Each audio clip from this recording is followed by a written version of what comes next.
Shabbat Shalom, obrigado pela oportunidade mais uma vez, Ralph. Bom, depois dessas duas excelentes apresentações, eu vou tentar ver se eu consigo manter o nível aqui, tá, gente? Não tá fácil. Então vamos lá, muita coisa que o Felipe tratou na apresentação dele, eu já fiz vários vídeos sobre alguns temas, e esse tema dos pais da igreja, ele é muito sensível, porque conforme você estuda isso, dá uma revolta interior que é impressionante, tá? E quando a gente vai indo cronologicamente, começando lá com o Justin Martin, o Orígene e o Inácio, aí você chega no Martinho Lutero, tem o ápice. Aí é o ápice da revolta. É um tema muito sensível, e o Felipe abordou muito bem. Então, gente, o que nós vamos falar hoje aqui, se tiver alguma dúvida aí, Serafim, qualquer comentário pode me interromper aqui sem problema, tá? A gente vai falar hoje, gente, do julgamento de Yeshua. O julgamento dele foi corretamente conduzido de acordo com a legislação judaica? Então, Yeshua não teve pecado. Então, ele jamais poderia ser condenado justamente, né? Seguindo a Torá, ele jamais poderia ter sido condenado. Mas ele entregou a vida porque ele quis, como ele diz lá em João 10:18, ninguém tira a minha vida, eu entrego porque eu quero. Então, uma das missões, né, de Yeshua, era morrer entregar a sua vida pela expiação dos nossos pecados. Quando eu digo se o julgamento dele foi corretamente conduzido, eu digo de acordo com a legislação judaica. Eu não estou me referindo à condenação dele. É óbvio que a condenação dele jamais poderia ser justa, mas a condenação dele já havia sido pré-determinada por Deus, tá? Desde o início do universo, ele já estava pronto, ele já havia decidido entregar sua vida por nós, tá? Então, os relatos dos evangelhos, eles são muito concisos, tá? Eles não descrevem o julgamento em detalhes, mas o que eles nos informam já é suficiente para nós tirarmos uma conclusão. E não era essa a intenção dos autores, ficar descrevendo o julgamento longo, porque todos nós sabemos que ele é inocente, ok?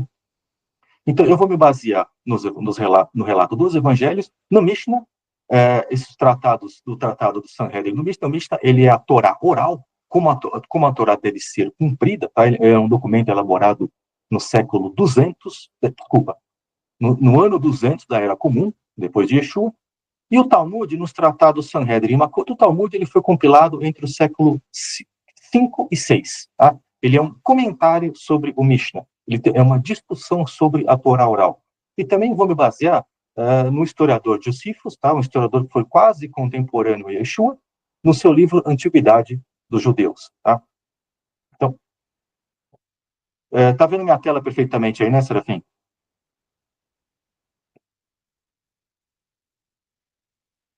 Então, tá vendo minha tela direitinho? Deixa eu continuar aqui. Beleza. Então, gente, vamos entender quem acusou Yeshua e qual foi a acusação, porque entendendo quem acusou, a gente entende a intenção da pessoa. Olha o que diz João Yohanan 11:49. Mas um deles, chamado Caifás, que era sumo sacerdote naquele ano, disse-lhes: vocês não sabem nada. Vocês não percebem que é melhor para vocês que um homem morra pelo povo do que toda a nação pereça? Na época, os sacerdotes eram, em sua maioria, saduceus. Quem entregou Yeshua, tá, para o julgamento, e quem entregou Yeshua posteriormente para Roma, não foram os fariseus, foram os saduceus. Os fariseus tiveram um papel pequeno na condenação, na acusação de Yeshua. Tá?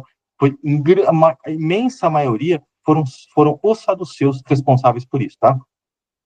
Olha o que diz Atos 5:17, corroborando aquilo que Josephus fala em Antiguidade dos Judeus. Então o sumo sacerdote e todos os seus companheiros, que eram do partido dos saduceus, ficaram cheios de inveja. Eu vou ler aqui o que o Josephus fala na antologia, para dizer que os saduceus recebiam o título de sacerdote de Roma, do Império Romano. Não era conforme determinava a Torá, tá? Por linhagem, tá? Descendência. Quer dizer, os levitas, descendentes de Levi, sacerdotes, descendentes de Arão. Não era dessa forma que eles recebiam o título, mas por estarem em conluio com Roma, eles eram indicados por Herodes e pelos seus sucessores. Olha só o que diz. Herodes foi então feito rei pelos romanos, mas não nomeou mais sumos sacerdotes das famílias dos Asamoneus, tá? Sacerdotes linhagem de Arão, mas fez com que certos homens o fossem, que não eram de famílias eminentes, nem daqueles que eram sacerdotes, exceto que ele deu essa magnitude de dignidade a Aristóbulo. Mas depois deste homem, ele nunca confiou o sacerdote à posteridade dos filhos de Asamoneu. Arquelau, também filho de Herodes, fez como seu pai na nomeação dos sumos sacerdotes, assim como os romanos, que posteriormente tomaram o governo sobre os judeus em suas mãos. Os saduceus eram favoráveis à ocupação de Israel por Roma devido a seus privilégios no templo. Tá? Então, esse era um ponto de disputa entre os saduceus e os fariseus. Os saduceus eram a favor da manutenção do Império Romano como dominador de Israel, porque eles tinham privilégios. Os fariseus eram absolutamente contra, porque eles criam nas profecias que diziam que Israel seria liberto pelo Messias. Tá? Os fariseus eram absolutamente contra a ocupação do Império Romano, porém não pegavam em armas para a ocupação. Tá? Eles acreditavam que o Messias iria fazê-lo. E havia também os zelotes, né, e depois os shikari, que eram pessoas que acreditavam que eles tinham que pegar em armas para depor Roma. Tá? Então, quando Caifás decidiu prender Yeshua, ele temeu que, por Yeshua ser visto como o Messias, a população iria se armar contra Roma, entendendo que o Messias faria cumprir a sua função de resgatar Israel de seus inimigos, conforme várias profecias, tá? Isaías, Zacarias, Salmo e outros, tá? Sua intenção era que uma vida fosse eliminada para que a nação não perecesse, além dele próprio, não perder sua posição de sumo sacerdote indicado por Roma e seus privilégios no templo. Na época de Yeshua, o Sanhedrin, a corte judicial que foi determinada lá pela Torá com 71 membros, esta corte era dominada pelos saduceus, tá? Cujo presidente era Caifás. Isso também está descrito por Josephus, Antologia, capítulo 18. Então, o que Caifás falou, ele foi usado por Deus sem perceber. Ele falou, vamos fazer o possível para que um homem padeça, né? Um homem morra para salvar toda a nação, achando que aquele que poderia ser o Messias iria morrer e Roma não iria aniquilar, Roma não iria iniciar uma guerra contra os judeus. E mal sabia ele que ele estava falando que realmente um homem morreria por toda a nação. Ele foi usado pelo Espírito Santo sem saber. Qual a definição de saduceu, gente? A origem duvidosa, tá? Pode ser descendentes de Sadoc, que foi um sumo sacerdote nos dias de Davi e Salomão. Então, o nome dele está em 1 Reis e 1 Crônicas. Representando a nobreza, o poder e a riqueza, eles centralizaram seus interesses na vida política, da qual eram os principais governantes. Em vez de compartilhar as esperanças messiânicas dos fariseus, que entregavam o futuro nas mãos de Deus, eles tomaram o destino do povo em suas próprias mãos, lutando ou negociando com as nações pagãs, conforme achavam melhor, tendo como objetivo seu próprio bem-estar temporário e sucesso mundano. Essa é a declaração de Josephus, Antologia, capítulo 18. Eles não aceitavam a doutrina farisaica da ressurreição. Eles não acreditavam na ressurreição física. Então, Yeshua teve um debate, né, com os saduceus também sobre isso. Está relatado nos evangelhos. Que era uma esperança nacional e não individual. Quanto à imortalidade da alma, eles parecem tê-la negado também. Josephus fala isso em Antologia, capítulo 10. Para eles, somente a Torá era inspirada por Deus. Somente os 5 livros de Moisés eram inspirados por Deus. O resto eram todos livros escritos por sábios, mas sem inspiração do Espírito Santo. Eram extremamente rigorosos na aplicação da lei. Eu estou trazendo aqui as referências, tá? Do Talmud, da Megila e outros, tá? Então, agora, vamos partir para o julgamento em si, tá? Existem 2 pontos que inegavelmente invalidam o julgamento de Yeshua, tá? Eu vou trazer essas duas referências aqui do Mishnah e do Talmud. Essas duas, sem discussão, invalidam o julgamento. Inclusive, muitos de vocês devem ter ouvido, tem um judeu ortodoxo em Israel, o nome dele é Ariel Cohen Aloro, ele tem um site que chama facingeachother.org. Ele defende que Yeshua deve ser julgado novamente. Ele fez essa proposta para a corte rabínica de Israel, há uns 6, 7 anos atrás, mais ou menos, não aceitaram, mas ele tem um site onde ele analisa muito, ele é muito ligado à Cabala, numerologia, Gemátria, mas ele traz questões muito, muito importantes, e ele defende que Yeshua tem que ser resgatado como primogênito para Israel. Ele foi tomado pelos gentios, mas ele fala, não, vamos tomá-lo para nós. Muito interessante o site dele e os estudos dele. Mas vamos voltar aqui, então. Mishnah Sanhedrin 4.1.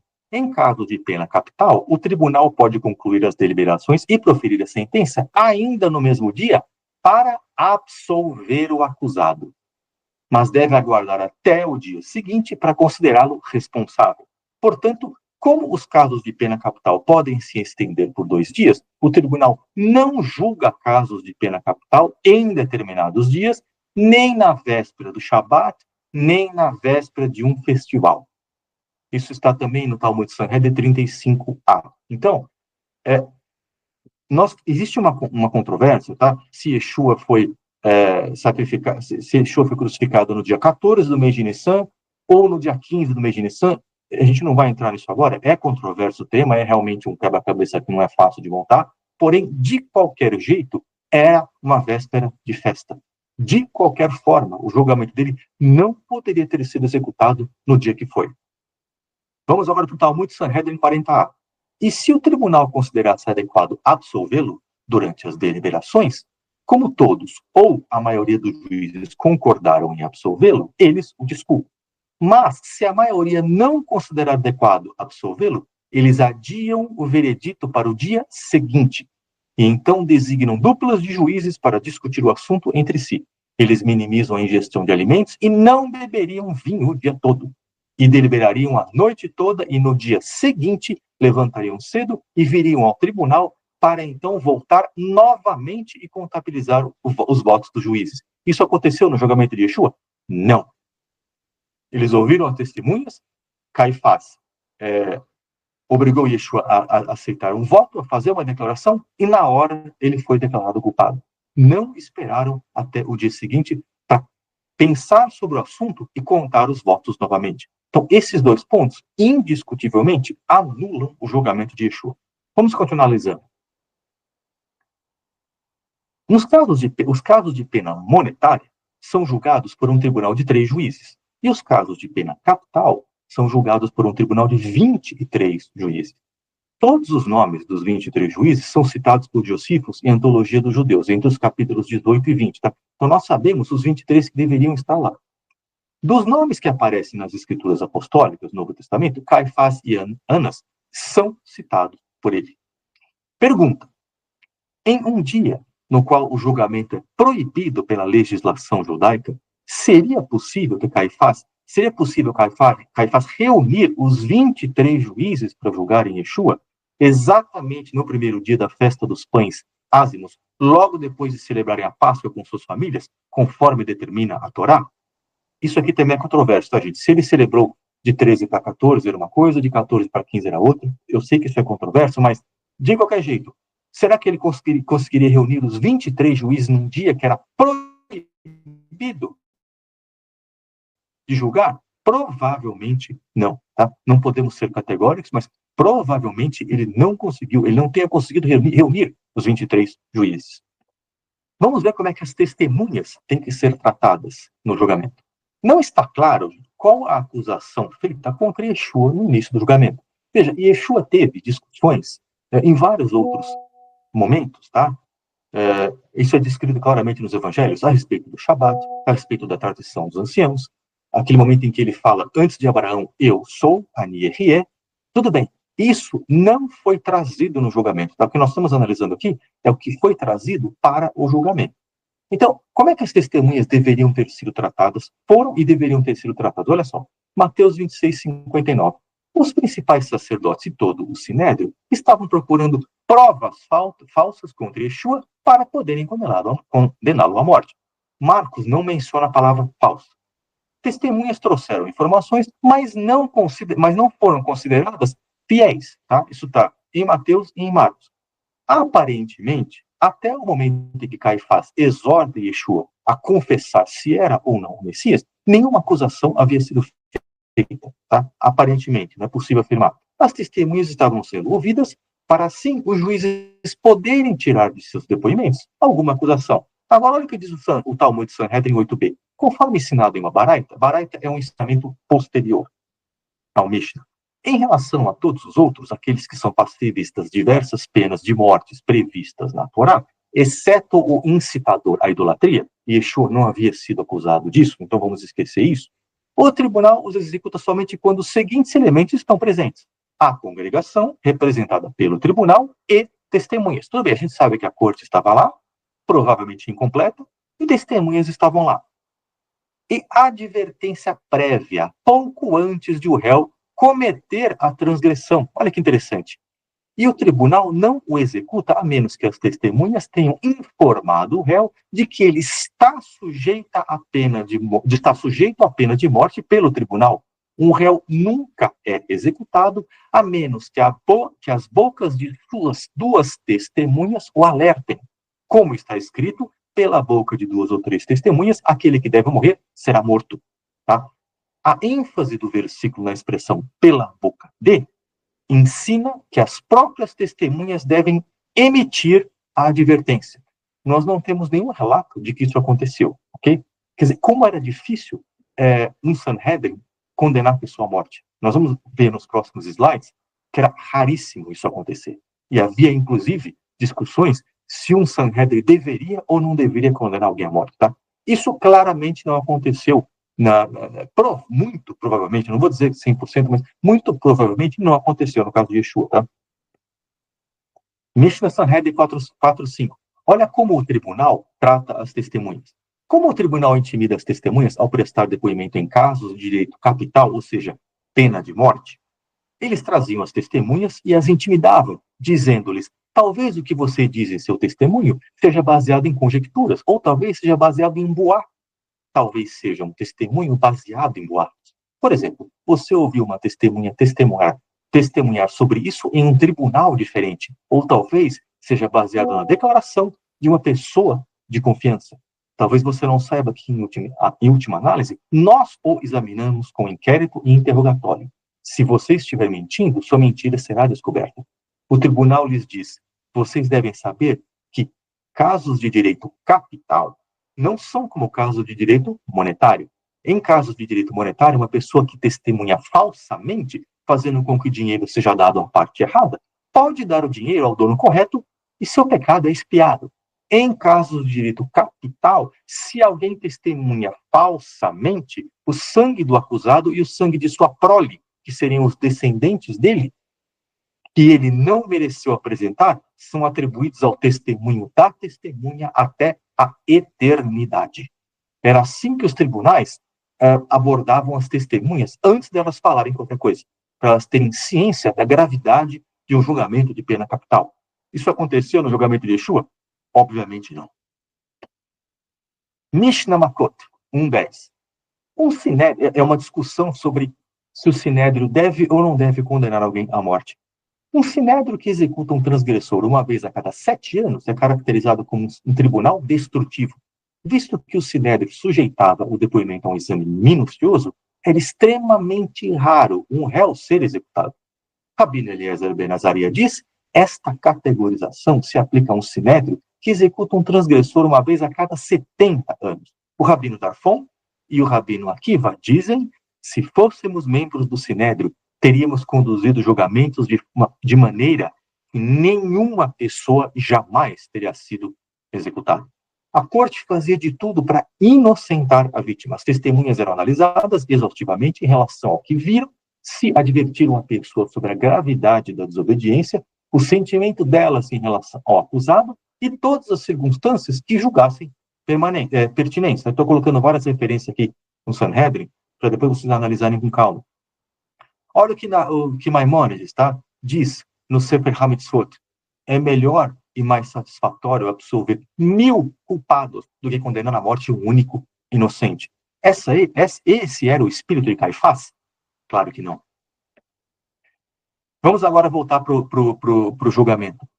Ao ser indagado por Caifás, Yeshua disse, Mateus 26, 64, mas eu digo a todos vocês, Desde agora, vocês verão o Filho do Homem sentado à direita do Poderoso e vindo sobre as nuvens do céu. Então o sumo sacerdote rasgou suas próprias vestes e disse: ele blasfemou.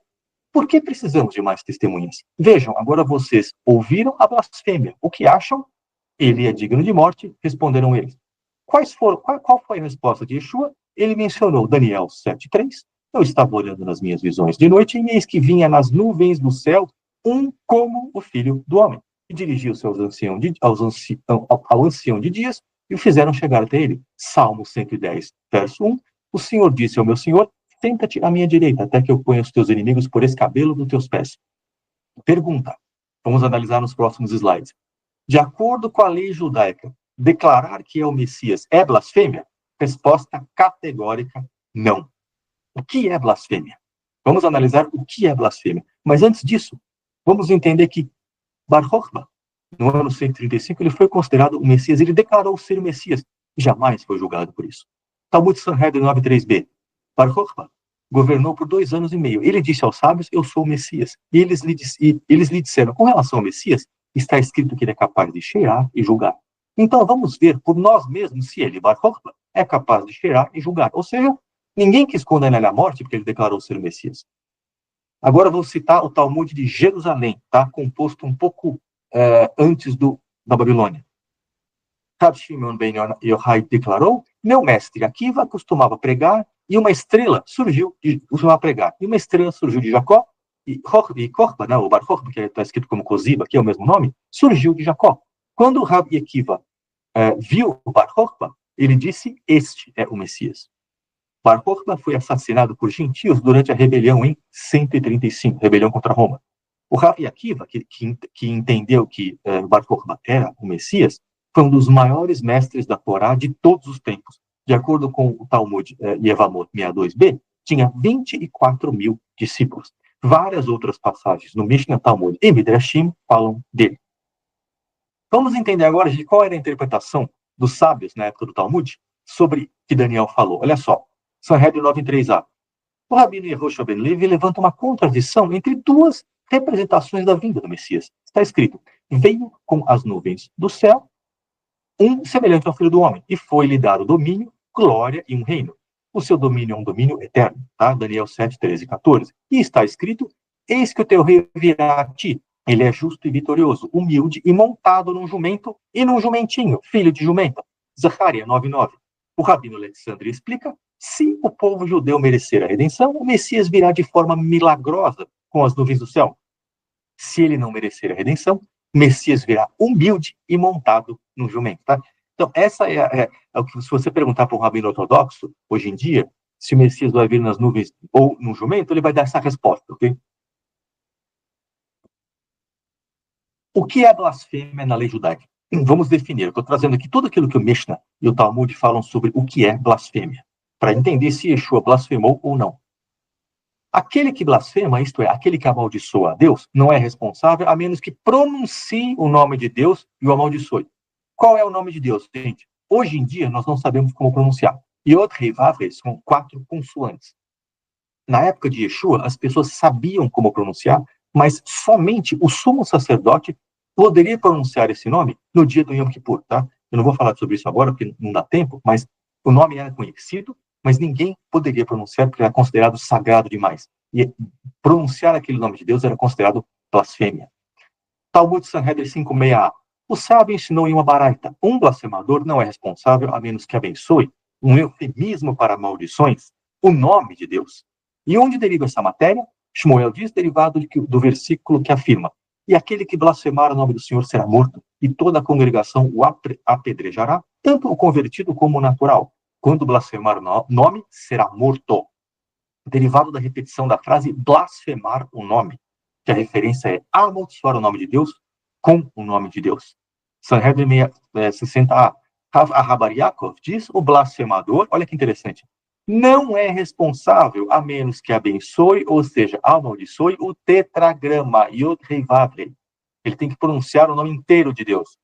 O nome de 4 letras de Deus, o que exclui aquele que amaldiçoa o nome de 2 letras de Deus, escrito Yod e Rei, que não é responsável, ok? Última aqui, 66A do Sanhedrin. E aquele que blasfemar o nome do Senhor será morto. Toda a congregação o apedrejará, tanto convertido como natural. Quando blasfemar o nome, será morto. Por que o versículo precisa declarar o nome uma segunda vez? O que parece ser uma repetição supérflua. Este termo ensinava a respeito de alguém que transgride outras proibições de maldição. Por exemplo, alguém que amaldiçoa seu pai ou sua mãe, e ele não está sujeito a ser executado por apedrejamento, a menos que os amaldiçoe com o nome de Deus. Se ele usar apenas uma denominação, está isento. Isento de pena capital. Não significa que ele não esteja isento de punição, mas ele está isento de pena capital. Ao declarar-se o Messias, descrito em Daniel 7,3, Yeshua não cometeu blasfêmia. Concluindo, o julgamento de Yeshua conduzido por Caifás foi absolutamente ilegal pelos seguintes motivos. Esse nós temos certeza. Foi realizado em véspera de Páscoa e véspera de Shabat, considerando a controvérsia entre o dia 13 e 14 do mês de Nissan, 14 e 15 do mês de Nissan. A deliberação sobre a condenação foi dada no mesmo dia do julgamento. Não houve espera para o dia seguinte para uma reconsideração. Não houve blasfêmia, de acordo com a lei judaica. Esses 3 pontos, nós temos certeza, podemos afirmar categoricamente. Além disso, é muito improvável que os 23 membros do Sanhedrin estivessem dispostos a participar de um julgamento ilegal, numa data ilegal. Não houve acusação contra Yeshua, mas Caifás ouviu testemunhas para tentar achar algo ilegal em Yeshua. Okay? Então, essas atitudes não são atitudes de quem tinha a intenção de realizar um julgamento, de conduzir um julgamento justo. Tá? Então, claramente, o julgamento não foi justo. É claro que se Yeshua fosse julgado de forma justa, ele nunca teria sido condenado. Mas como eu falei no começo do vídeo, ele veio com a intenção de morrer, de se sacrificar pelos nossos pecados. Então, ele, obviamente, tinha que ter um julgamento injusto. Porém, o julgamento poderia ter sido injusto seguindo a legislação da época, tá? Obrigado, gente, mais uma vez pela oportunidade. Eu termino por aqui. Se tiver alguma dúvida, estou à disposição. Muito obrigado.